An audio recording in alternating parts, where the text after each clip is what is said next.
Welcome to Sports Bites. With your host, Chris Joseph. Are you a sports fanatic who loves the thrill of the game, the delicious food that accompanies it? And then they had chicken fingers, exotic chicken fingers. Join us as we dive into the world of sports and the delectable bites that make the experience even better. Whether you're in the stadium, tailgating, or watching from the comfort of your home, get ready to satisfy your sports cravings with Chris Joseph on Sports Bites. Let's dig in.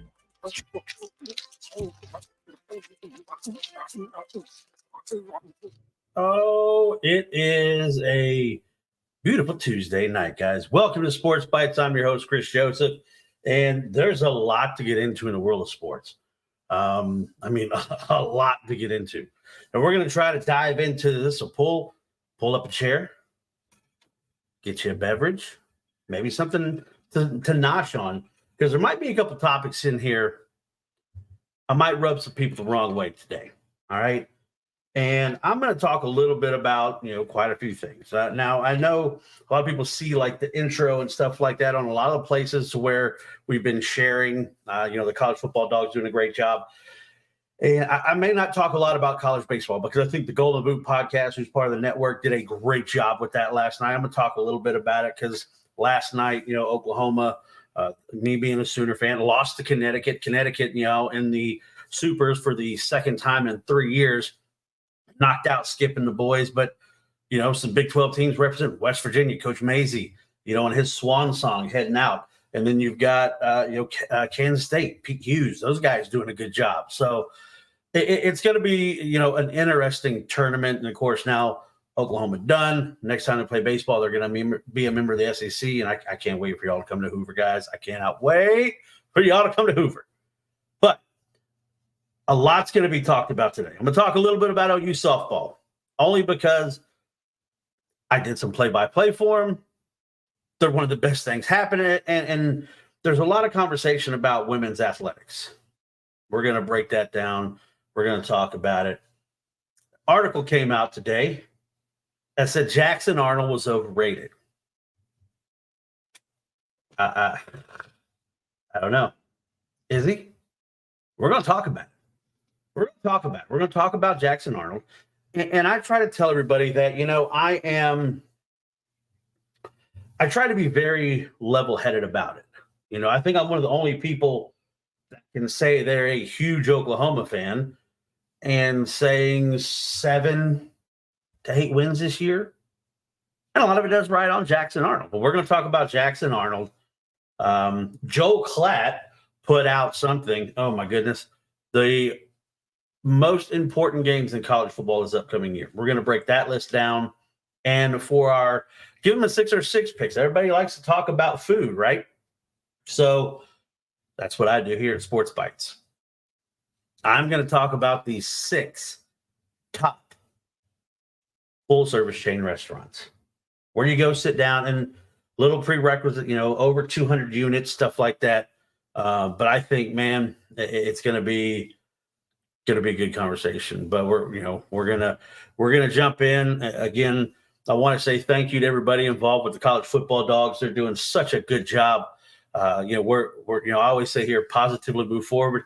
Well, the college football dogs are positively moving forward. And like I said before in previous broadcasts, the dogs are coming off the porch and we're coming hot. It's only been around 11 months, and what this company is doing, what we're close to doing, and what's coming. And I've talked a little bit about what's coming up. I can't say everything yet, but just know there's a lot coming. And if you love college football, you love pro football.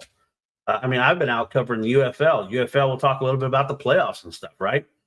We're going to do that. College football dogs is where it's at. We have some great writers. We have some great podcasts. We have people that cover the gambit of conferences, NFL. We got a Cleveland Browns podcast. We got a Patriots podcast, a Dallas Cowboys podcast, even though nobody really cares about it. I'm kidding. I'm a Washington fan. I got to take shots at Dallas. But Raiders, You know, we have guys that break down film, a podcast called Tape Don't Lie. You need to check that out as well. But again, Golden Boot podcast has been really great. The College Sports Villains doing a great job. Again, follow College Football Dogs. And if you want to see some great content, I'm writing some articles. And like I said, we got some great people out there writing articles and really getting into it. So it's funny. When I was going through and doing everything in sports radio, I was very fortunate to get a chance to do play-by-play for the University of Oklahoma softball team. And in the season of 2013, when they won a national championship, beat the Tennessee Volunteers. Sorry, TJ, if you're out there listening. But, you know, I grew to love the sport. I grew to love the game. The players, you know, I talk about how much fun the softball players had compared to a lot of athletes that are on campus. And getting to see them, like staying in the same hotel as them, like when we went down to Texas for the Texas matchup. It's funny, it's Texas. Just a great group of competitive athletes, right? And there's a lot of people, and now I know what it's kind of like. And I'm not going to spend all day talking about softball because there's some football stuff that I want to get into. But today, as I'm scrolling through Facebook, I see the memories. And it was back in 2013 when I'm on the field holding a national championship trophy. I'm holding the trophy, and it was awesome. It was after the deadly tornadoes that came through Moore. So a lot of that Oklahoma strong was really coming in, you know, for the team. But a lot of people have a problem with Oklahoma. A lot of people have a problem with Oklahoma in softball. They celebrate too much. They're too. You know what I say to them? So shut up, bitch. That's right. Shut up. But today, the softball, and Oklahoma's going for their fourth in a row, which no college softball team has done. And man, they had I was at work trying to keep up with it. You know, Florida jumps out. Florida, a great team. You know, and so many ties between Florida and Oklahoma. Tim Walton, former Sooner, played baseball there, won a national championship in '94, and they knocked off the Georgia Tech Yellow Jackets. Got his starting career coaching with Patty Gasso. Jen Rocha played softball at Oklahoma. Started her coaching career with Tim in Florida. Now is at Oklahoma again. So there's a lot going on, a lot of the ties, and two really good teams. And it came down to today, an if necessary game. You know, Oklahoma usually has gone in over this run and has just kind of bullied everybody and did what they want. But this year it's been different. You know, they lost the series. They did this. But today, Florida got to find out what Sooner Magic was all about.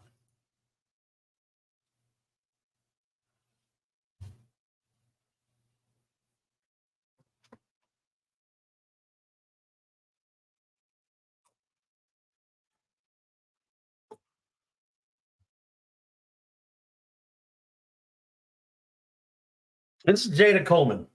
Jada Coleman is one of the best players on the team. And clutch spot.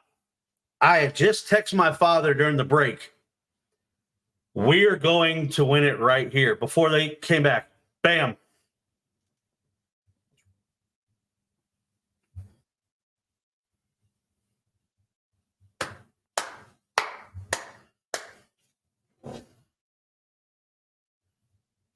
Walk-off home run for the Sooners.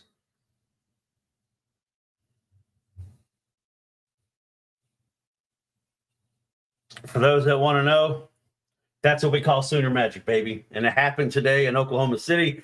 So that sets this up. The College World Series, the championship series, starts tomorrow night, Oklahoma and Texas.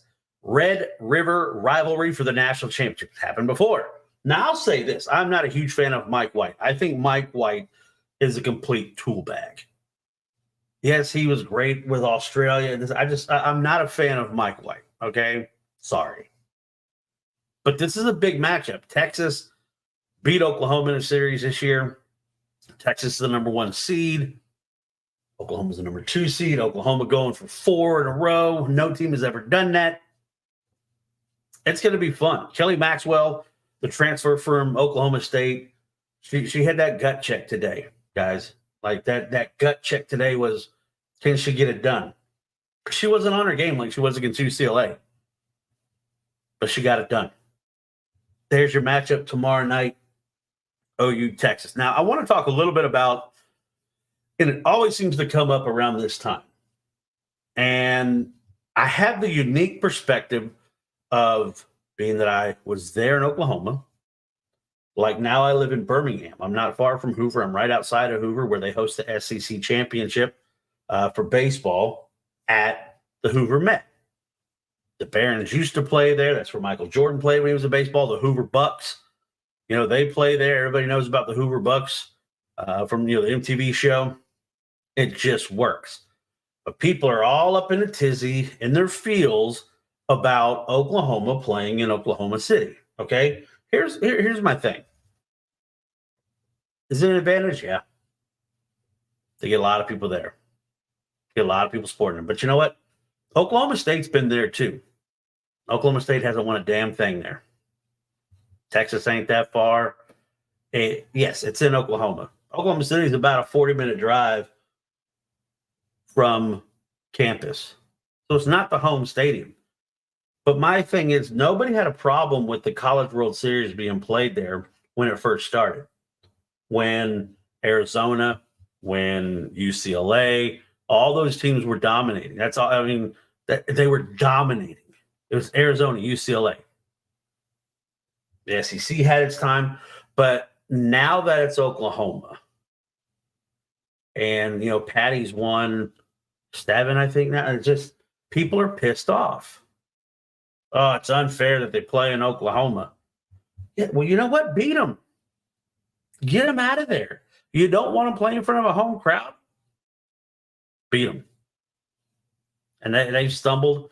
I mean, we remember Odyssey Alexander for James Madison coming out beating them 1-0. They still came back and won a national championship that year. They lost to Florida. Had to have an if necessary game. Did it. Looked good. Beat UCLA. I hate the argument of like, it needs to be somewhere else. Where? Who's going to build the kind of facility that Oklahoma City has built to host the Women's College World Series? Who? I ask you. Oklahoma City has put in the money. The Softball Hall of Fame is in Oklahoma City. It's grown the sport, and even here I've talked to people. There's so many people who are like, I want to get to Oklahoma City. That's in June. There's usually a threat of severe weather. I've been down in the tunnel before underneath the stadium when the teams were pulled off the field with lightning. It's some of the tradition of at the College World Series going to get the home run balls and taking them back to the parents. It's great. I love that tradition. And here's the thing I'm going to say. I've heard some people talking about women's athletics and how they're being represented, how they're acting. Caitlin Clark, she's chirping, she's talking. Who gives a shit? If that's what you're so upset about, it is entertainment, right? It's entertainment. I'm entertained if you want to. Like I always, like Floyd Mayweather. I don't like the person as a human being, but in his given field of profession, he's great. And he talked crap to people. You don't want me to talk crap? Knock me out. Adrian Broner had that when he was fighting Marcus Maidana. He was flashy until he got punched in the mouth.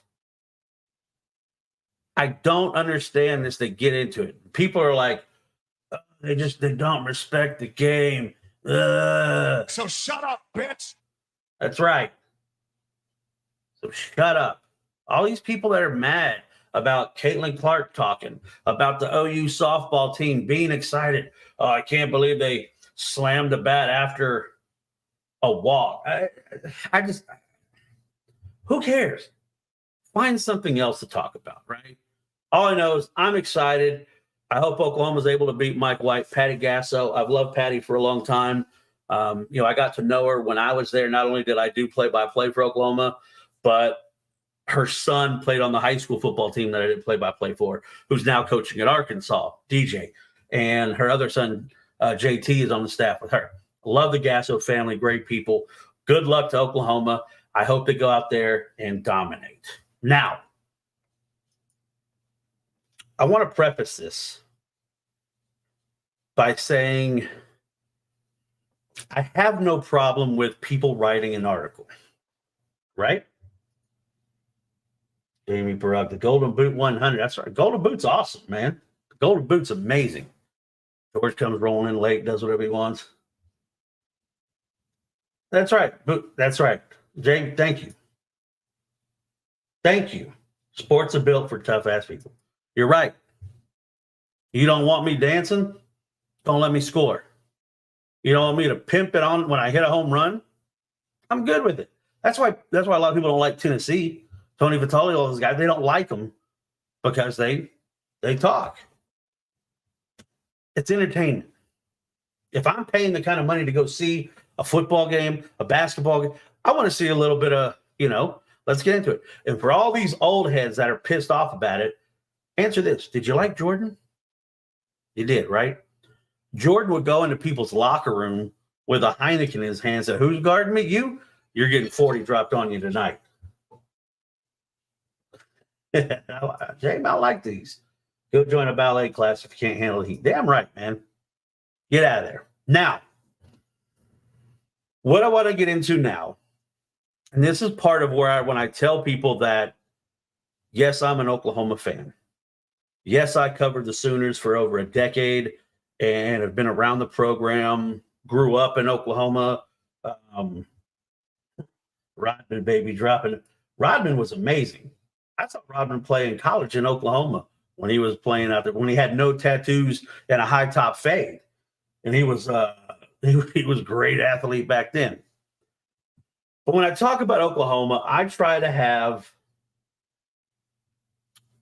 a separation. Like I said earlier, I'm probably one of the only people on there that can say that I'm an Oklahoma fan and truly feel that Oklahoma may only go 7-5, 8-4 at best in the SEC this year. Now, I live in Birmingham, Alabama. I've been here since 2016, and I've tried to talk to a lot of my friends out in Oklahoma, like, y'all better get ready. When you come to Oxford, Mississippi, when you come to Auburn, people may not think Auburn is going to be a great team this year, but when you come to Jordan-Hare, it's different. When you go to Death Valley at night and they're singing Neck, they've been liquored up all day, doing what they do, going to Ben Hill Griffin Stadium. See, there you go. I'm a Sooner football because of Baker. You know what? I tell people, I still have a clip. I was one of the first people to get to interview Baker when he got to Oklahoma. I'll dive into Baker, and I'm trying to get Baker to come on. His roommate in college, I know really well, and trying to see if I can kind of finagle that. And also with Gerald McCoy playing with the Bucks, trying to move that around. But there was an article that came out today that said this guy's overrated. Jackson Arnold. He's one of the guys that comes in. He was, when they started doing recruiting rankings and stuff like that, he is the highest rated recruit that Oklahoma has ever got. Think about that. They've had Adrian Peterson. They've had some top Tommy Harris, guys that were super, super good, right? But now an article is out there. And again, excuse me, freedom of press, do what you want to do. I'm here for it.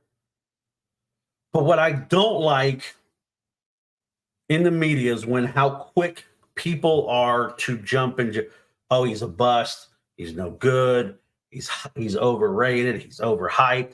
Now, I had no problem with the article. What I have a problem with, though, is people putting everything on this young man after one game. Did he have a good game? No, he did not. He'll even admit that. All right. So Jackson Arnold from Denton Guyer, Texas. He's playing the highest class of Texas high school football.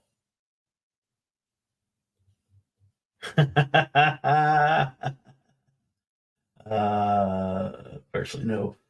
The girl who Baker had lunch with at Cheesecake Factory. Yeah, for those who know, if you know, you know, right? But what I don't get into is, when I used to write for the 247 network, I was not going to write an article unless I saw a young man in person. The demeanor, how they carried themselves. Were they an asshole to the referees? Were they chirp? I wanted to see them in person.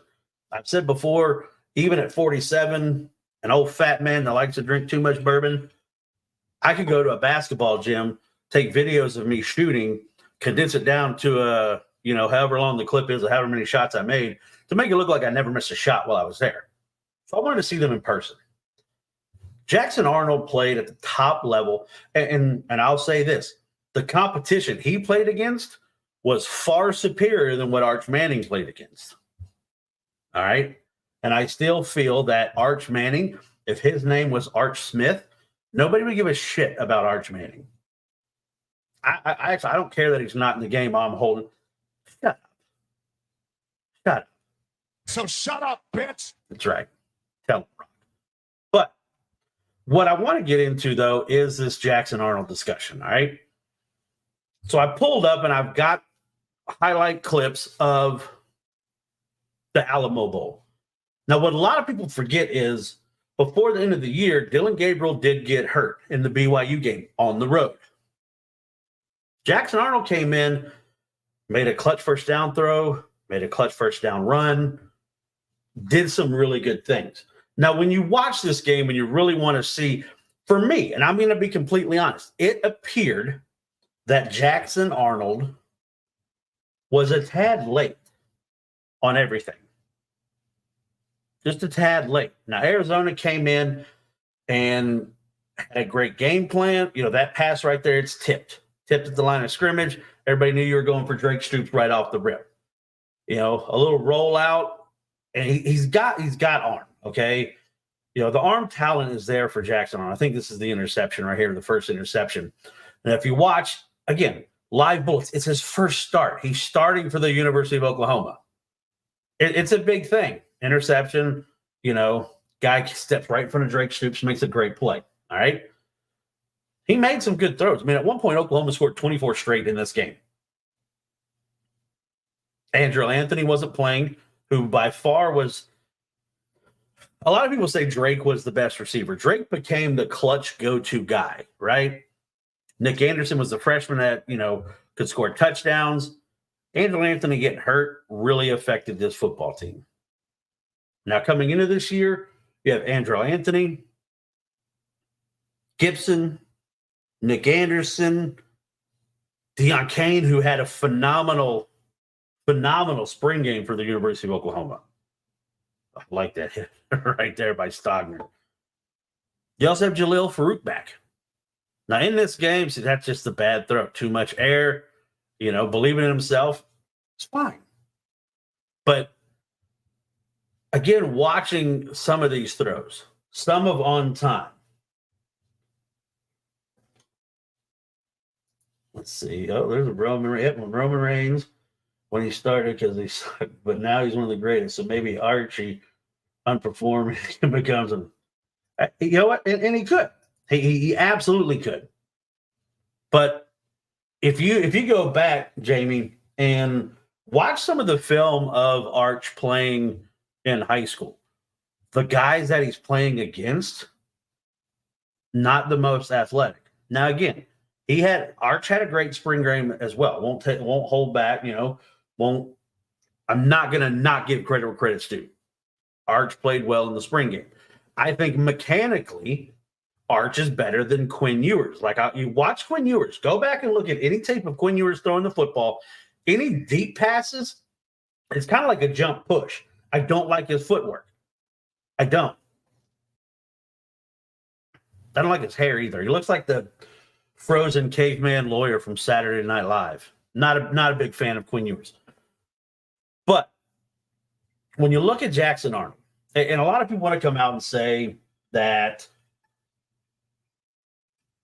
I get that because of his bloodline. You use Roman Reigns and bloodline in there. Good. I like that, Jamie. That's good. But when you look at Jackson Arnold and he possesses like that run right there, He's a dual threat quarterback. He's not a small guy. Now, Jeff Lebby is gone, yes. But you have Seth Littrell, former Oklahoma star himself, right?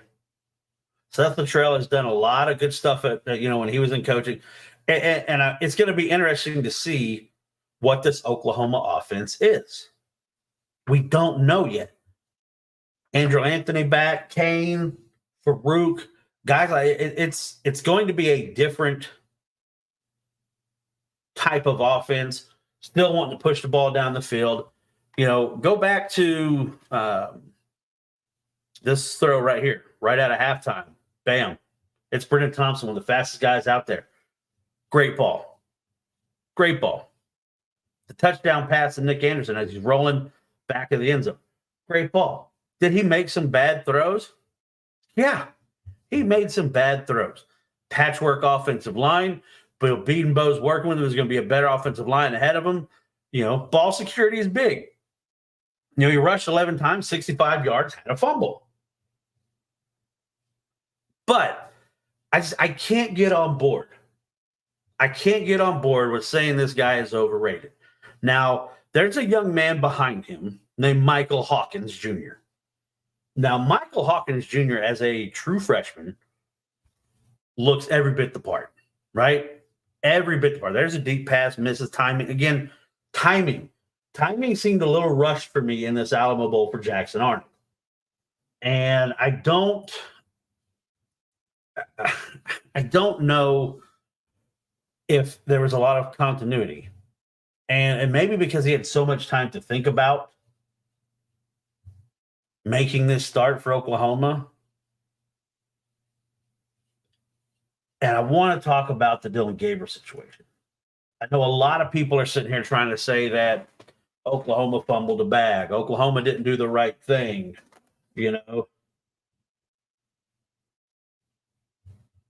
Hey, James, there's nothing wrong, man. I've got a little bourbon. He says, sorry if I don't make sense. I'm on my 4th hour listening to live podcast, but on my 7th beer, just ate a weed. Hey, live your life, man. Not going to stop you. Like I said, I've got a nice little pour of Penelope bourbon here, which I really like. Do you think? I appreciate you jumping in, man. You can always come in. Because don't forget, I also have today, I'm going to talk about my 6 top full-service chain restaurants. Probably going to piss some people off with that. But back to Jackson Arnold. We don't know what's going to happen. That's not his fault. Farouk had a terrible game. Ball bounces out of Farouk's hands into, for an interception. Later, Jackson has a fumble. But we have no idea what Jackson Arnold is going to be. The sample size is too small. Now, like that pass right there, terrible. You don't see the underneath coverage. You don't, and again, learning, reps. What he's doing in college is different. Yes, he played at the top level in Texas high school football, and that's a damn good level of football. But now you're out, the talent pool is kind of shrunk to where you've got better players. Now, here's the thing. You're going to the SEC this year, and it's going to be a big year for Oklahoma. And I say big year because it's all new. No more Kansas State, no more Iowa State, no more Baylor. No. This year alone, Tennessee, Alabama, Auburn, Ole Miss, LSU, in Death Valley, last game of the season. That's going to be a nut. I've already got tickets for the Auburn game. I'm excited to go down. But I've tried to tell all my friends in Oklahoma is you better get ready. It's a whole different ballgame when you come to the SEC. You like bourbon whiskey? I remember Eddie the Eagle, Balfour. He has his own whiskey brand called Balfour with sweet. I need to look it up. Yeah, thank you for the recommendation. Any talk about good bourbon, I'm all in. But yeah, I used to remember Balfour. He was great. That was back when Curtis Joseph was playing, for the Oilers before he went to the Red Wings. Now, I grew up, I was a huge, big Martin Brodeur fan. I'm a Devils fan. I was a huge Brodeur fan. He's the one that really kind of got me into wanting to to follow hockey and to follow goalies. I love Brodeur. Patrick Waugh was phenomenal. I remember I've got a card of Tony Esposito from way back in the day when Oklahoma City used to have a semi-pro team, the Oklahoma City Blazers. Yeah, the Oklahoma City Blazers. And I would go and buy hockey cards all the time. But I can talk about hockey too. I can talk about it all, man. You bring it on, we're going to talk about it. It's open forum. Kind of like when I was doing radio, I'd like for this to be guest driven too. Anything y'all want to talk about, we can chop it up. Now we got to keep it, we can't get too off the rails, but we're going to have a good time. Summarizing everything that I'm saying here for Jackson Arnold, we have no idea if he's going to be overrated or not. We don't. Okay. Patrick Waugh was my favorite goalie of all time. Waugh was great. When they were playing the Red Wings with Draper and those, great Canadians. Yeah, I love hockey. Did you see the clip of what happened at the Oilers game? If you're on social media, I'm sure you've seen that clip of the Oilers fan. Hockey fans are a different breed. I'm just going to say that. But for people to come out and say this guy is overrated, it's ludicrous. It is. Is there an opportunity for him to fail this year? Sure. You're going to the SEC. You're going to go on the road to Oxford, Mississippi. They're going to be nuts. You're going to go on the road to Auburn. Come on down. Also like Richter with all the All-Star ring. Yeah, Mike Richter was pretty damn good there too. So I heard there's a documentary coming out about that 94 Rangers team. Messi, and just a great team. But yeah, Richter was he was fun to watch as well. But I don't know. I can't get on board with the hate of Jack. And I don't call it hate. It's just nobody knows, right? Nobody knows. Now, if Jackson Arnold comes out and performs like everybody thinks he can, I think Oklahoma could have a successful season. Now, what is successful? First year in the SEC, obviously, if you can be in the playoff contention, that's gonna be a success. I think the SEC is going to get some more teams in, but it's not fair to him. It's not fair, and I hate when people do it. Just the sample size is so small. Is there a lot of hype around him? Yes, there's a lot of hype around him. Highly rated young man, highly skilled young man. Now, sometimes they don't pan out. We've seen it. Rick Bomar was the guy at Oklahoma. Everyone thought was going to be phenomenal. Nope. Not so good. And then you got a guy like Landry Jones, who I didn't think was going to be really good. Turned out to be one of the best quarterbacks in Oklahoma history. Jamie says, no ish. 94 Rangers documentary. I was 12 years old, and they were what made me want to play hockey. Yeah. That was a great team. Left wing go. Yeah. I was not fast. That's why I played goal. I had good reflexes. I could, I was a butterfly style goalie, and I love playing. I had a little stocky, kind of like Goldberg in the Mighty Ducks, right? Just blocking up as much space as I possibly can. But yeah, I love playing hockey. I wrote an article about it in school, and I called it Beauty and the Beast, because so many people, when they talk about hockey, they don't understand the nuances. And it's the same for soccer. And again, hockey may not be for everybody. Soccer may not be for everybody. Some people don't like baseball. It's your choice. Watch what you want to watch. Who gives a damn? If you're happy watching it, watch. I love curling. Can't wait for the Olympics. Me and my wife are going to be in London right as the Olympics are ending in Paris, and hopefully we can get up there and maybe sneak a little peek, get a croissant up in Paris. Who knows? We're just gonna have a good time. I'm excited about that. He said, just literally watched Mighty Ducks 3 with my 12-year-old today. Here's my question about the Mighty Ducks. Why the hell was Iceland the bad guys? I mean, were they trying to play on like the Viking thing or something? I don't know. But Happy Gilmore came out and you wanted to hit a golf ball like Happy Gilmore. When the Mighty Ducks were introduced, my Canadian co-host Kyle said, yeah, dude, curling is great. Curling is great. But not only did you want to do the Happy Gilmore golf swing, you wanted to do the knuckle puck. You wanted to turn it up on its side, give it a whack, and see if it, fluttered, did everything like that. The old knuckle puck. Good stuff. I love the Mighty Ducks. Is such a great movie. Oh, Gordon Bombay. He was a hawk. Mr. Ducksworth. Get them all done. I mentioned earlier Joel Klatt, and I like Joel. So going back to like Big 12 media days and stuff when I was covering, I got a chance to talk to Joel. Now, also when I was doing my show, I was teamed up with Teddy Lehman, All-American Buckets Award-winning linebacker at Oklahoma, right? They played against Colorado when Joel Klatt was the quarterback, so they got to know. We used to have Joel come on. And I like Joel. Joel is he's so different from what Herb Street and those guys have become. I like Joel Klatt and how he thinks about football. I like Joel Klatt and how he talks about football. I think when he made this list, I think he let a little bit of his love for Colorado cloud his judgment. Look here. Games that will shape the 2024 season. Let's see. Fun fact. Hans mentioned Bombay scored 160 goals one season. That means he needs to score one every 55 seconds if possible. You know what?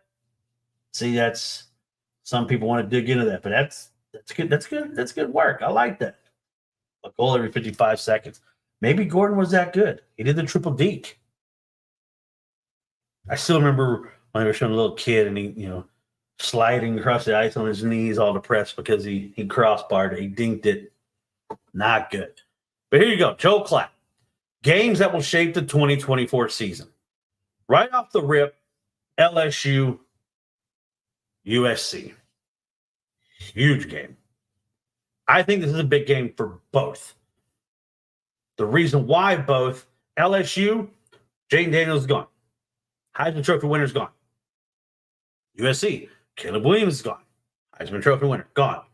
Now, Brian Kelly and USC have had a problem playing defense lately. Nah, I'm off the rails. Brother, you don't have to apologize for nothing. I appreciate everything you said and the participation. And I need to come check out y'all's stuff, with the Browns. If you go back and look, I actually have the Browns uniform rated one of my top 6. I just think it's classic. I like I remember growing up watching The Drive, The Phone, and I was a huge Biner fan because when Biner came to the Washington Redskins and won a Super Bowl, I was happy for him. But those cold games with the Oilers, when the Oilers had, Warren Moon and just you saw the dog biscuits hit the, can't trust them.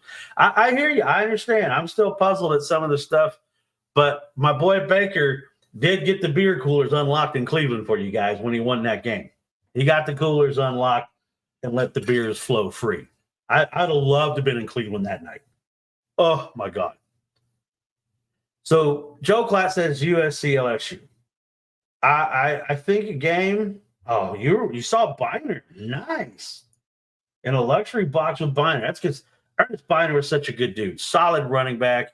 And I hate that a lot of people always bring up the fumble because he should have scored that. I mean, man, it happens. Tony Romo dropped the Biner was a good dude, and I was happy to see him get a Super Bowl with my team, the Redskins. Texas, Michigan. Huge football game, right? Huge football game because defending champions, Michigan. Texas Longhorns, college football playoff team. J.J. McCarthy gone. Quinn Ewers coming back. Is this the year, Brock Vandagriff will be a complete player for Kentucky. And he could be. Matt, appreciate you jumping in here in the chat. What's interesting, and I was talking to people about this, can you believe that Mark Stoops is now the longest tenured coach in the SEC? Oh, Marky Stoops. And I'll say this, and I mean this, not trying to belittle Mark Stoops, not trying to, but that man right there is getting championship level pay with minimal expectation. I don't know what it's like there. Maybe the expectation, you hear it a little bit more. Maybe it's too much, Kentucky basketball. I'm interested to see what Brock Vandagriff brings to the table. You heard about all the good stuff. I mean, he was supposed to come to Oklahoma. Kentucky needs to overcome 7-5. And that's kind of where I have Oklahoma this year, 7-5. I think there's going to be some games, maybe the Alabama game that surprised some people, but, Tennessee with Nico Iamaleava, I mean, he's going to be really good. I do think it was funny that there was no Oklahoma games on this list that Joel Klatt had. Georgia, Alabama, going to be a tough game. It's in Tuscaloosa. They're going to Dixieland Delight. They're going to sing. They're going to have a good time. Ohio State, Oregon, big game. Kentucky needs to beat Ole Miss. Is that game in Kentucky or is it in Oxford this year? And, and I talked a little bit about Ole Miss, and I think this year, a lot of people are talking about Ryan Day and it being his make or break season in Kentucky. Okay, you get him in the Commonwealth. That's good. Get him in the Commonwealth. You play him there. Jackson Dart. But I think Lane Kiffin, what Lane has done, he has brought in an opportunity for this team. They've got to do something. Do they make it to the SEC championship game this year? Excuse me. I don't know. Back to this list. And I hope I piss off some Missouri fans if you're watching. Maybe some of you don't know how to turn a computer on. All this love for Missouri. Eli Drinkwitz he's a fucking nerd. I'm sorry. I look at him, and every time I see Drinkwitz, I think about Rick Moranis from the Little Giants out there running the annexation of Puerto Rico. He's a goofball, right? He's a goofball. They played an Ohio State team that nobody was playing in the bowl game. And they're going to walk around and pump their chest. We beat Ohio State. No, you didn't. No, you didn't. You beat the helmet. You didn't beat an Ohio State team. Now I'll talk about Missouri, and they're going to be good. Don't get me wrong. But I no. They got, we came to the SEC, we made it to the SEC championship games and this and that. I can't with Missouri. I don't think that game is as big as what they're making it. I don't. I really don't.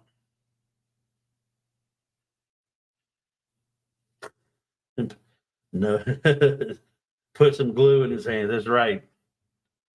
Ohio State, Penn State, another one. I think Penn State's overrated. I think Ohio State's going to have, with Quinshon Judkins, everything that they have, Emeka Ibuka back. Ohio State's going to be unstoppable this year. We got at least 4 of the top 12. Look, I agree. I think Ohio State, this is the year that you need to beat Michigan. If Ryan Day loses to Michigan again, it could spell he's done, right? Ohio State, Oregon, that game's going to be entertaining. I can't wait. Athletes all over the field. Georgia, Texas. The Bulldogs have to go to Austin, Darrell K. Royal Stadium. And I know Texas fans get pissed off. Darrell K. Royal, a great Sooner. And your stadium is named after a Sooner. So, hook 'em, fuckers. Clemson, Florida State. I'm not sold on Florida State this year. I think last year they put too much into it. And at the end of the year when they lost, and were left out. And see the night lights. Lane is one of the best in the business, but Kentucky should have beat Missouri team last. Yeah, Kentucky was up. I remember. I remember because I was like, oh yeah, everyone's gonna see what a fraud Missouri is.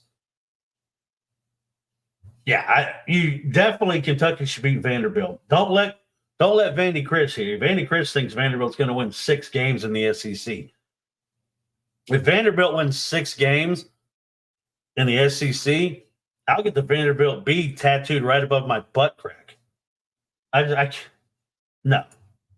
Penn State has been messed up since But here's the thing about Penn State. All right, this is what I think about Penn State. What's the big game you've won? What's the big game Penn State's won? Now, it's at Penn State, so they probably do the white out, and it's a great environment. Absolutely, it's a great environment. But I think Penn State's another fraud. James Franklin, maybe should have stayed at Vanderbilt. But I get it. Penn State come calling. Penn State, way bigger program. Do you remember the 07 Florida Gators? Yeah. Because they beat the Sooners in 2008 in that national championship game. 100. I saw a stat the other day. He brings up a bunch of murderers and convicts led by a Bible thumper. I saw a stat the other day that said 121 players on that roster, and it was some astronomical number had been arrested, like 80 some. It's absolutely insane. The Pouncey twins. I mean, there's just the list goes on. But Georgia Texas, big game. Michigan, Ohio State. I mean, it's so when we talk about rivalries, I'll say this. I think the best rivalry game, all right, and I'm going to preface this by saying this, the best rivalry game, atmosphere, the rivalry, everything, I think Oklahoma, Texas, on the big scale, is the best rivalry game. Now, does it always mean the most? No. But here's the thing SEC fans don't know. When you look at all the rivalries in the SEC, Alabama, Tennessee, the Iron Bowl, Egg Bowl, all these big, do you know what rivalry has the most times that both teams have been ranked in the top 10? Oklahoma, Texas. The Texas State Fair. It's all part of it. The stadium split. And there's someone who's like, well, what would you feel if you saw Oklahoma and Texas play like in Norman? I don't know how I feel because that's what you grew up with. Oklahoma and Texas at the shitty Cotton Bowl. It's a gross old stadium. The plumbing usually doesn't work, so I was always happy to be in the press box because at least their bathrooms were a little bit nicer. But I would always have to get to the fairgrounds at about 4 a.m. because the game is always an 11 a.m. kickoff. This year it's 2:30. A little bit more time for some wax cut beers, some Fletcher corny dogs out there. Good stuff. And you start to watch this mass of people. Now, if you win that game, the other fan base gets the hell out of the fair, right? They skedaddle. You get a run of the Texas State Fair, having a great time. Love it. Ohio State, Michigan has become the biggest rivalry game because of what's been at stake lately. And both great atmospheres. The Horseshoe, look, I'm sorry Baker planted a flag there, but it's one of the best environments I've ever been in on the road. I can't wait to see more. I can't wait to see more history. And I love history. I love tradition. That's why I the tailgates. That's why I've always liked college football, the bands. It's one of the reasons I grew up watching the Redskins and loved them. They had a band singing Hail to the Redskins. I can still sing every word. I don't want to get canceled. Maybe I'll get canceled because I said Redskins. I don't know. But if you're looking at this list from Joel Klatt, the game that stands out, what's the game that stands out? Colorado, Nebraska. Are you serious? We need more podcasts like this. I appreciate it. Thank you, kind sir. I appreciate it. Colorado, Nebraska. Now, again, I could go back. Big 8 times. Oklahoma, Colorado, Nebraska. For me as a kid growing up, Thanksgiving weekend meant Oklahoma, Nebraska. It meant Keith Jackson, Whoa, Nelly, all that stuff. I remember in the early 90s, Sal and Nussey, all the guys at Colorado, when they started to make their move, Eric Bieniemy, Darian Hagan, great teams. Colorado goes out there and, starts winning. There's a lot of hate on Coach Prime. And he's brought a lot of it on himself. Nebraska, there's a lot of people saying Oklahoma's going to be like Nebraska in the Big Ten. Nebraska, I don't know what's been missing. Matt Rule's a good coach. Adrian Martinez wasn't the best. Now he's playing here in Birmingham for the Birmingham Stallions, probably having the best football season of his life. More than likely will win the MVP of the UFL. Stallions taking on the Michigan Panthers. They beat them last Saturday, 20-19. And again, found Jay Sternberger for a touchdown late in the game. Skip Holtz, going to be a lot of fun. But this Colorado, Nebraska is saying that this game will shape the 2004 season. I don't see it. Now, look, I got wrapped up in the hype. Colorado goes out and beat TCU last year. Everything that happened at Colorado State game was a late night game. Nebraska came into town. Now, remember, I had a buddy of mine. I say buddy. He worked at the radio station with me. He played at Oklahoma. His name was PJ Mills, wide receiver. You can look him up. He was drafted by the Eagles. We were talking about crazy things at football games. And I was like, all right, PJ, what's the craziest thing you've seen? And he said, Colorado, when they bring that damn buffalo out and they run Ralphie up and down the field. He said, you hear it, you feel it, then you smell it, and you got to get out of the way. You got to get out of the way. I mean, Bevo just sits there. No, but Colorado, Nebraska is not going to shape the 2024 season. Okay? Nebraska is going to be nowhere near the top of the Big Ten. You're not. Especially Oregon, USC, Ohio State, Michigan, the normal Big Ten guys.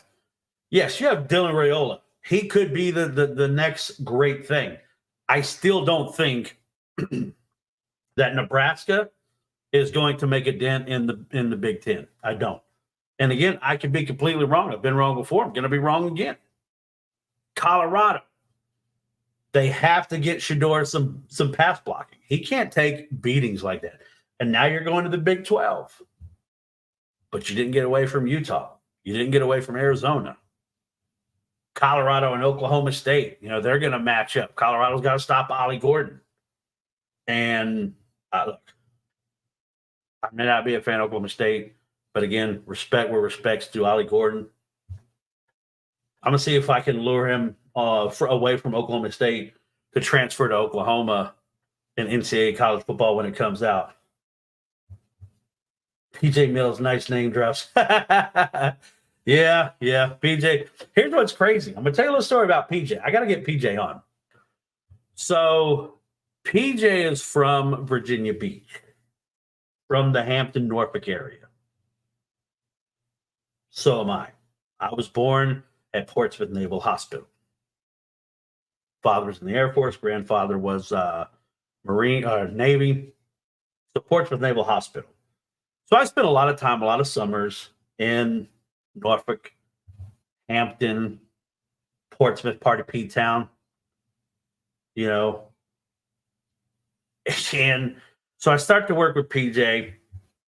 Come out, and I played against his brother because when they moved to Oklahoma, they moved to Enid. the Enid Plainsmen. Really quick, because I remember back in the day, they were blue and silver, but it was kind of like Florida State. They had a silver helmet with a blue spear, the Plainsmen. Looked tough. His brother, Sean Mills, was the running back there. And so PJ comes to work at the radio station, and we're talking. PJ's very passionate. Like I said, if I get him on, you'll hear him. And we would love to talk about boxing, talk about basketball. Huge Kobe fan, very articulate, very well spoken. But so we'd be in between breaks and talking, and found out PJ was from Virginia Beach. So was I. Got to find out we were both born at the same hospital. Come to find out even more. So let's remember back into that time when Allen Iverson was in high school. Bubba Chuck, a guy who, for all intents and purposes, had every opportunity to be one of the best football players in college football. He was a great quarterback, a great kick returner. Decided to go to Georgetown, but there was a rec center that I remember I begged my grandmother, because I would go spend the summers in Norfolk, get the hell out of Oklahoma for the summer, go to the beach, right? And used to play basketball a lot there. A lot of basketball at the rec center. Now, I was not on the court with the ground. I'm 5'8", 5'9". No. I can't. Not going to be on that, But what I love is going back and watching these and trying to find this picture, right? Because I was like, man, I got a picture from there. So I look at this picture and I show PJ. I'm like, yeah, do you remember? PJ's in the damn picture. No lie. Freaked me out. PJ Mills. This was back in, what year did Iverson get in trouble for the fight at the bowling alley? It was 92, I believe. So it was that 91, 92 season, and playing summer ball at the rec center. Allen Iverson's in the picture playing ball too. My grandmother taking a picture, just to take a picture of me. But in the background, you see PJ, you see Allen Iverson. So my co-host is an Army vet, and he and I do content videos. You're a great guest on. I appreciate that, man. Well, we'll definitely have to hook up. I mean, I'm a Navy vet. Worked on the flight deck of aircraft carriers, worked on F-18s. Right. So we do content for Fantasy Six Pack. Okay. Now, I will say this. So, Jamie, you bring up fantasy sports, right? And a lot of people ask me if I ever played fantasy sports, and I'll say this. I never got into it. Now, I understand it. We would talk about it. I would break it down, dissect it, have a good time. But as somebody that was a journalist and was always at games and looking for the story, and I kind of wanted Sunday, because I wasn't covering the NFL. It wasn't like I had press pass of the Cowboys or anything like that. I wanted Sundays just to have fun and watch football. Enjoy football. But now that I'm not, yes, I'm a journalist. But fantasy football, I always love seeing people get so pissed off. Real life football is a better aspect to understand for fantasy. You're absolutely correct. I've heard that before. But a lot of crazy stuff out there. Now, for those who have listened, been a part of the show, this is episode 55. I started at the beginning of football season last year. My wife encouraging me to chase my passion. This is my passion. I love talking sports. I love talking about food. I love talking about good bourbon. I love talking about travel. I like talking to people. Excuse me. Got a little cough there. So I need some bourbon. A little double wall glass there. I left my sphere ice in the freezer. I just put some ice cubes in there. Yes, I'm a guy. I don't like I can drink whiskey neat, but I like the ice cubes. I like it on the rocks. I'm just going to say. There's a lot that I like to talk about, right? And football is a great passion. 100%. Football it's such a great game. And it's, so many memories, heartbreaks, fantastic plays. Go Doug Flutie against Miami Thanksgiving weekend. You got Crabtree slipping away from the Texas defense. I mean, there's so many iconic moments. And that's why I love sports. Baseball, for those that love baseball, I'm excited. Now, I'm going to tell you this. So August, we're going to be in London, my wife and I. And it's our 5-year anniversary. Going to be in London. English Premier League starts on the 17th. We land on the 14th. We're going to a game. I don't know where. I don't know if we're going to go to Chelsea, Arsenal, Tottenham. We may try to go up to Wales and catch a Wrexham game to see if maybe we can see Ryan Reynolds and those guys up there. But she pushed me I wouldn't say pushed me. She was like, look, this is what you're passionate about, get into it. So I got into it, started to do this podcast.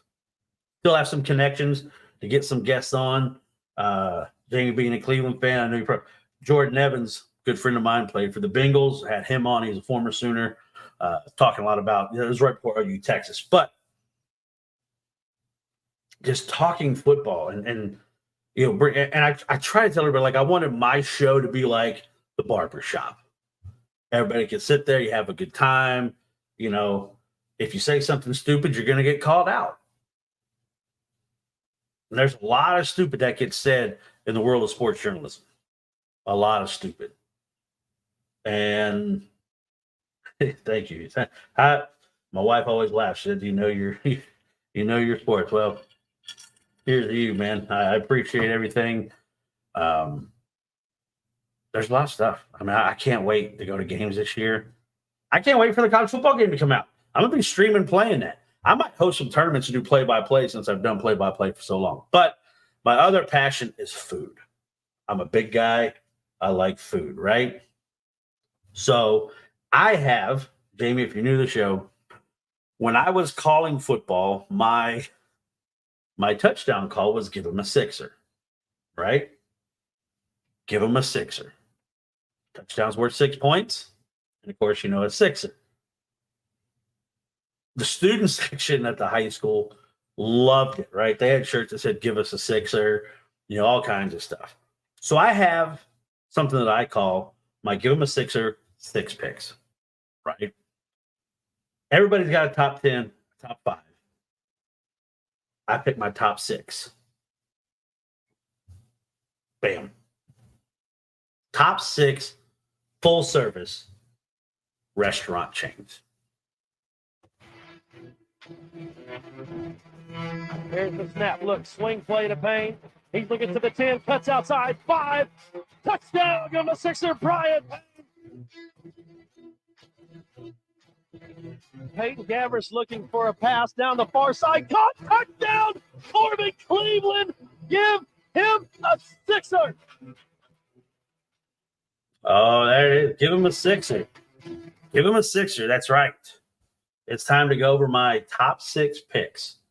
All right. Now you can participate, please. Tell me what you like. But my top 6 chains in the U.S., right? Top 6. You can have a top 5. I've got a top 6. Best game day. Okay, see? I like where you're thinking. I'll get into that. Top 6 chains. Now, of course, you got to start. If you're going to talk about top 6, you got to have an honorable mention, right? Got to have an honorable mention. Fucking Waffle House, man. It's full service. You sit down. I bring up Waffle House because the nostalgia for me. Now, it's still a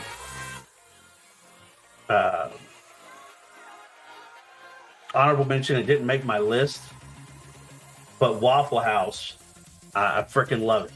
And I say it so back in high school, we used to have a tradition. After every football game, no matter if we were on the road, if we were at home, there was a Waffle House that we could go to. There was an old lady there. She always worked the late night shift. Her name was Faye. I remember still vividly. Her name was Faye. We would come in. We would hit the jukebox. and play Unchained Melody. Somebody's printing something here. We would play and sing Unchained Melody. But this was back, for those who remember, when the Waffle House had all you can eat. You paid a price, all you can eat as long as you sit there. So what did our dumbasses do after playing football Friday night? You get back, you don't even shower, you got, your game shorts, all that. Some of us still had tape on our ankles, everything like that. We go to Waffle House and we would pick an item and see who could be the champion of that item. Now, here are the said rules. Until there's one person standing, everybody just continues to eat whatever item we decided, whether it was grits, patty, whatever. You picked one item, and that's what everybody went for. Now, once you hurled, you were out. But we would always do this, and I used to go there and I'd get the chicken and eggs. I called it the before and after, scrambled egg with cheese, toast. I think the only time I won one of our competitions was the patty melt one. And I'm glad somebody's printing something right now in the back while I'm doing my damn show. But Waffle House made honorable mention for me. Also, Ruby Tuesday. All right, Ruby Tuesdays. That's honorable mention for me. A lot of great food at Ruby Tuesdays.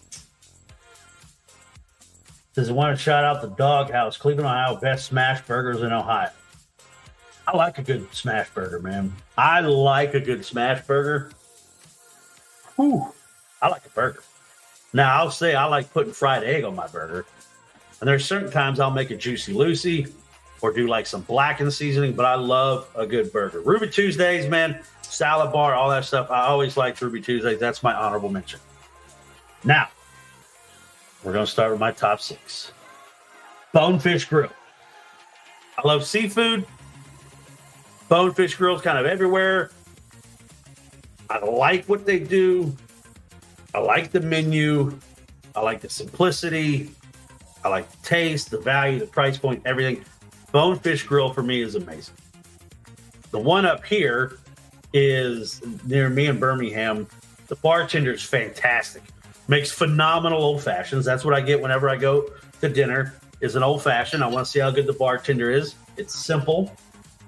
6-minute walk from your house, and it's Brown's thing. That's badass, man. That's badass. The only thing that's a 6-minute walk from my house is a Starbucks and a freaking crumble cookie. That's why I need to walk to it, because hammering that box of 6 crumble cookies. But Bonefish Grill is my number 6. Again, seafood. And this is just my choice. Whatever your choices are, feel free to interact. Let me know what's your top 6 chain restaurants. Not like just regional. Like, it's got to be out there. But people got to know about it, right? So number 6, Bonefish Grill. Number 5, Cheddar's. There was Cheddar's in Oklahoma. Really started going, and I love, the Scratch Cafe. They had some catfish tacos.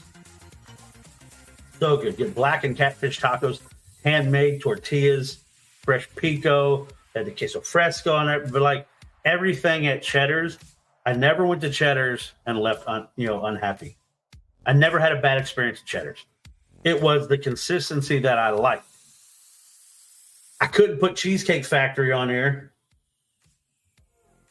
It's a strip club and a Sunoco gas station next to my house. Well, there you go. I'm sure you see quite a bit of entertaining things to keep you occupied. But I love Cheddar's. Cheddar's my number 5. Again, not as an extensive menu as the Cheesecake Factory, but still a really good restaurant. Number 4, BJ's. I know, I was going to laugh. BJ's was so good. The pizzas were amazing. I would always they called it a Washington apple. It was a mixture of half and half, Killian's Red and a cider. Loved it. The Pizookies, the big cookie, different type of Pizookies. You get a peanut butter one, a chocolate cookie with the vanilla ice cream. I freaking love BJ's. Personal deep dish pizzas, the toppings, just burgers, Great stuff. I love BJ's. That's what she said. Number 3, Papa Do's. Now, Papa Do's became a tradition for me and a lot of people. So like at the radio station, when we would go down for OU Texas, we'd go down there early because we were doing stuff with the OU Alumni Association. And so we would be down there for the majority of the week doing our shows, you know, having guys like, that's right, Jamie. That's right. Earl Campbell, you know, those guys, like we'd have everybody on. Papa Do's down in Texas, man. That was where you went to Papa Do's. And I got hooked on Papa Do's. And I remember when I moved to Alabama, I told my mom, I was like, there's 2 things I'm going to miss. I'm going to miss going to Papa Do's, and I'm going to miss Twisted Root Burger, which Twisted Root Burger is a Dallas-Fort Worth-based company that only had like 7 chains or 7 units, right? I moved to Alabama in 2016. I was telling my mom, and she goes, buddy, there's a Papa Do's over on 280. And in Homewood, which is another suburb of Birmingham, there's a Twisted Root Burger. Hell to the yes. The Cajun-style food, etouffee, gumbo, shrimp, catfish, snapper. Love Papa Do's. Now, my top 2 is probably going to upset some people. I know my top 1. My number 1 is probably going to upset some people. There's some of them like, what the hell are you talking about? But my number 2, it's an American staple. They're everywhere. And you can get just about anything you want from Cracker Barrel. Whether it's breakfast and the hash brown casserole, pancakes, biscuit. Now, I do wish their biscuits were a little bit bigger. They're very impish with the gravy. But Cracker Barrel, everything involved, walking through the gift shop, all that stuff. You go in. I still have never figured out that damn triangle with the pins. I can't do it. I tried. I get frustrated. But I love Cracker Barrel. You can go get lunch, dinner, breakfast. They even got adult beverages now. Gotta love it. I love Cracker Barrel. And they're all over the place. Cracker Barrels, you sit on the porch, get a little rocking going. Good stuff. Good stuff. Now, here's my number 1. A lot of people may not know it. A lot of people may not like it. That's why this is my top 6. What do I like the best as far... And my wife laughed when I was telling her I was making this list because she knows I don't like chain restaurants. I'm not a huge chain restaurant person. I want to go find the local mom and pop place. I want to find, a barbecue place that looks like it's sticky if you touch the door. And those are the places I want to find. I want to go to places to where you like, is this real meat or what are they using here? I want to find those places. Good local restaurants, stuff like that. My number 1, though, First Watch.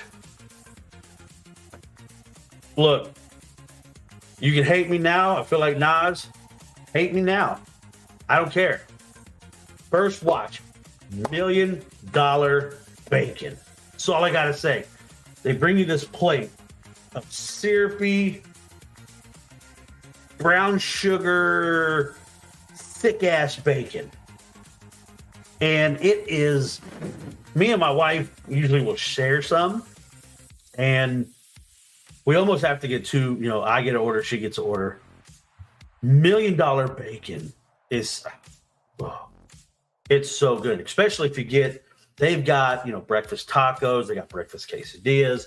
They've got the traditional, you can get your breakfast, an egg, side meat, stuff like that. But you got to get the $1 million bacon. I want to get like a double order of it.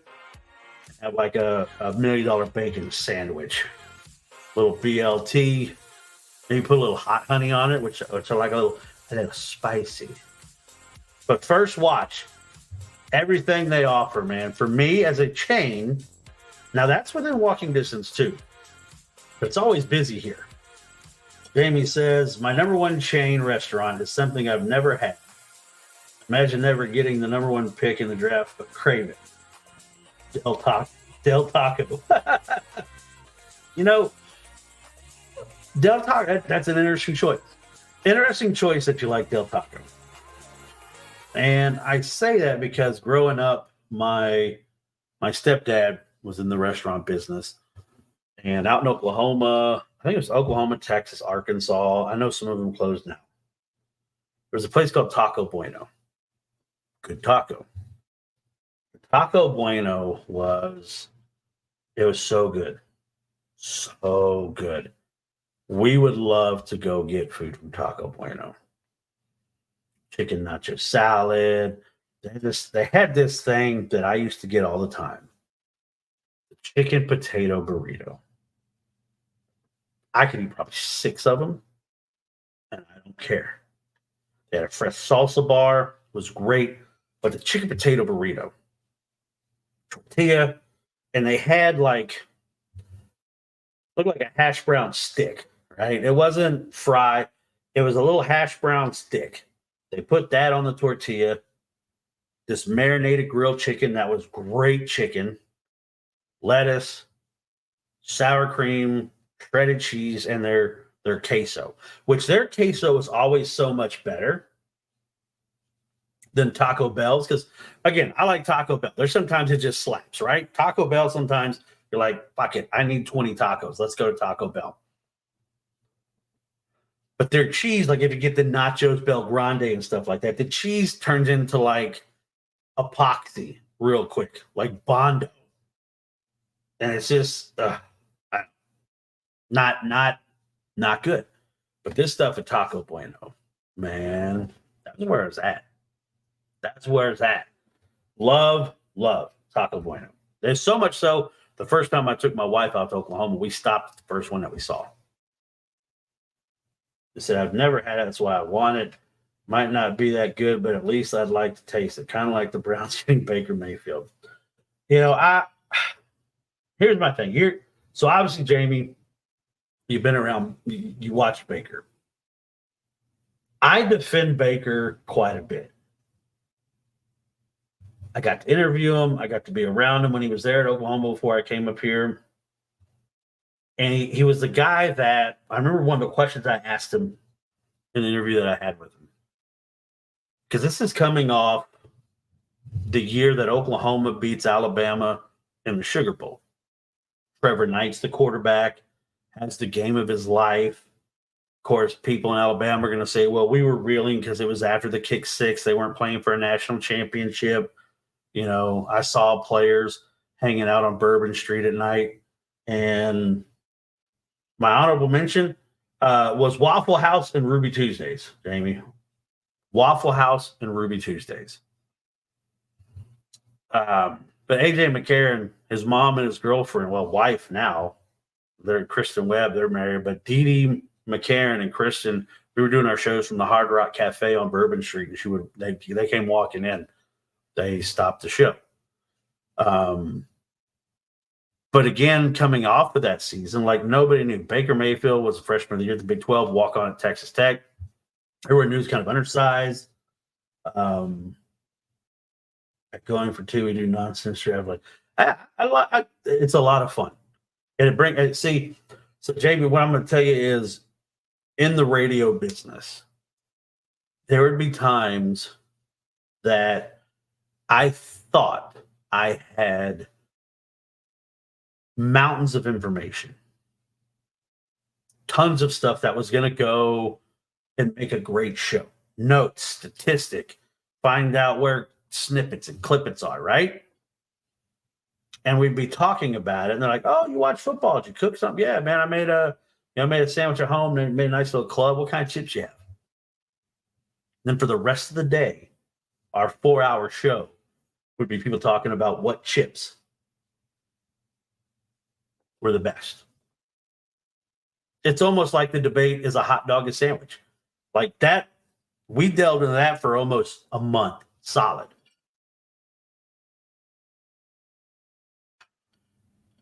It's come on with us. Oh, come on, man. Just shoot the invite, buddy. I love to talk sports, love to talk, love to have a good time. You know, pop culture references, music, Eminem dropping his new single Houdini kind of goes back to old Shady back in the day. The Drake and Kendrick Lamar beef, we can talk about it all. I am a jack of all trades, master of none, right? Master of none. But love talking food. So Jamie asked me my top 6 game day foods. So chips, chip and dip, any kind of chip and dip. I gotta love, chips and dips, right? I like burgers, right? Like burgers. Wings are too much work for such little meat. The same with ribs. Now, I love ribs. I've got a smoker. I'll smoke. But ribs and wings are too much work for a little bit of meat. Unless you go out and you're buying the thick honk ribs. But I love a big sandwich. Got to make sandwiches. Got to make the queso dip. Brats, any sausages, stuff like that. I love it. I love it. Let me, he asked what my Twitter is. I'm going to put it right here for you. Let me get this out of the way. Got this banner here. There we go. If you can see that, take my name down. There you go. At Sports Bites Pod 1. That's the handle. Same on YouTube, Sports Bites Podcast. On TikTok, I usually do like a daily poll on my TikTok. Some gets a lot of action, some don't. It's okay. We're still going to get up and we're going to positively move forward. But guys, that's going to do it for me today. I'm going to wrap things up. I've worked 9 days straight. I got to go take care of my wife. She recently had surgery. She's doing better here up on the men. But I love talking sports. I love talking with you guys, everybody that interacted. Crock pot ribs or wings is a cheat code for easy cleanup and a great taste. I like how you think. Now, I did an interview with the UFL team here, Birmingham, and their fan base, the Horsemen. They put on this great tailgate.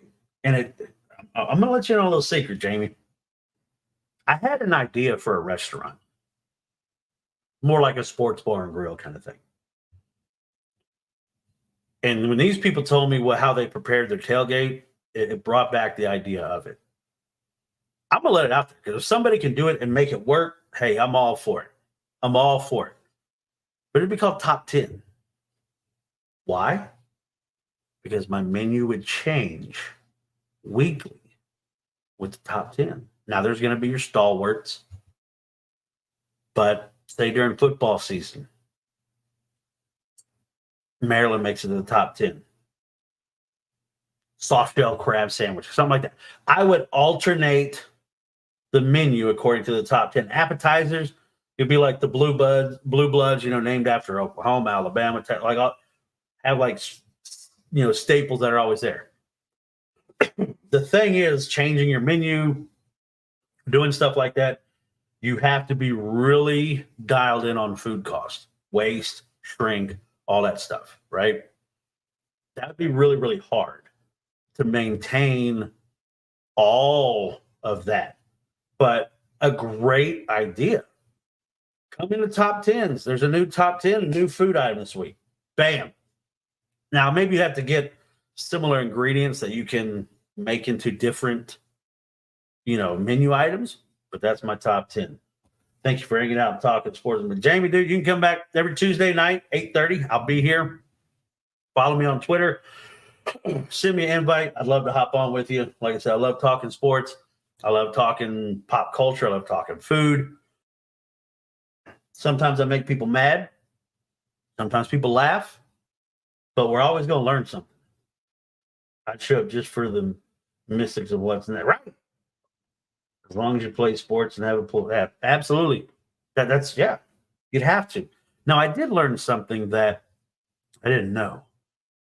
I know a lot of people go to bars and stuff for like UFC, but there's like the way they charge you, the cable companies, like you get charged like per occupancy.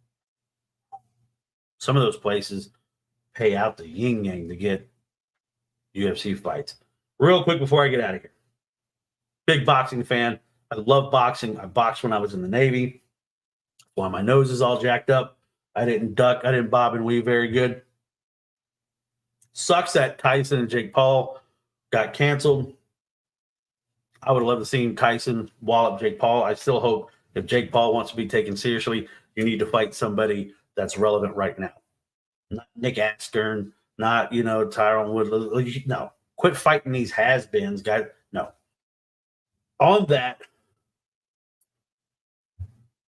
the Bronze Bomber, Deontay Wilder. Such a fall. You went from, and here's what I talk about boxing. I don't want to get on a whole long diatribe, but when you talk about boxing was the best when you had a dynamic, charismatic heavyweight with knockout power. Lennox Lewis was not dynamic. He was fucking dull. And the heavyweight division suffered. Tyson, you knew he was coming to punch your head. I mean, Holyfield. Great fighters, dynamic, charismatic, had to pop. The young guys took over. But here comes Deontay Wilder, the lighter guys. I mean, the Pacquiaos and all that, which don't get me started on Pacquiao. I think Pacquiao was with Victor Conte. Him and Nonito Donaire all of a sudden start knocking people out. They were on the same steroids that Barry Bonds, by license. I think Nonito Donaire and Manny Pacquiao were on the same steroids that Barry Bonds were on. They start knocking people out, No. But Deontay Wilder had a fight this weekend and got knocked cold. And when you watch somebody like Deontay Wilder, I remember Paul Williams when he fought. Not as tall, similar build, very lean, very long, great reach. Deontay had great power, but he had no stamina. And I don't understand at that level. He relied on his punch. And if he went past 5 rounds, he was screwed. That's what a lot of people talk about with Tyson back when Holyfield beat him. If somebody could box him, that would be a tough fight for Tyson. And it turned out being a tough fight. Holyfield just outboxed him, outclassed him. But Deontay Wilder got knocked out. He got punched in the face and turned around and wanted to look at the ref and then got slept. Face swole up. I think Deontay Wilder is done. But I remember I got to see him fight here in Birmingham. He used to have a lot of his fights here. Chris Arreola and him fought here. He broke his hand trying to finish him. Oh. That's thunder. Did y'all hear that? Holy cow. I thought the house was coming down. I felt a little Oklahoma back in me, with the movie Twisters coming out. But with that being said, that's my sign that I need to get off here tonight. But again, guys, check out College Football Dogs, okay? Check out what they have going on across the DogNet TV network. Some great podcasts. There's great, there's a Cleveland Brown podcast. Like I said, there's a Raiders podcast, the Big Ten Backers, the Buckeye Bros, the Golden Boot. There's some really, really good podcasts out there. If you're a sports fan, I mean, like Jamie, you're going around, you're looking for good sports talk. It's kind of a dead time. Watch Tape Don't Lie. Watch the, Silver and Blue Nation if you're a Cowboys fan. I trained under Craig Kramer, who was Royce Gracie's number 1 student. Royce trained me 3 times. Nice. Gracie, man. That's the name, When you were doing like the start of jiu-jitsu, MMA, that was the name, Gracie. You wanted to be taught, under the tutelage of a Gracie, But I appreciate everybody. Again, thank you, for letting me have this time, for joining me as I talk about my passions. Sometimes it makes sense, sometimes I don't. But I hope I've entertained you. I hope I've educated you about something. I've learned something from everybody, talk about Kentucky and Ole Miss.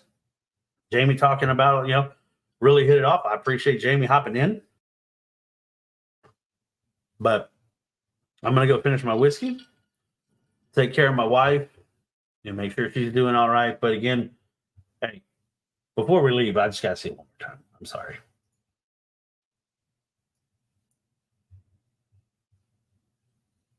I got to see it one more time. Here we go. 2-1. Jada Coleman.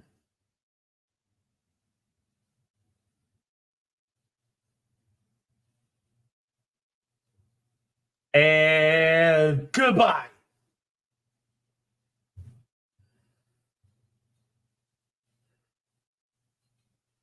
The quest for 4 is still alive, baby. Tomorrow night, Women's College World Series, Oklahoma, Texas. I love it. I love it. I love it. Jamie, cheers to you. Everybody, stay safe. Tell somebody you love them. And remember to always, always, always positively move forward, guys. Till next Tuesday, have a good one.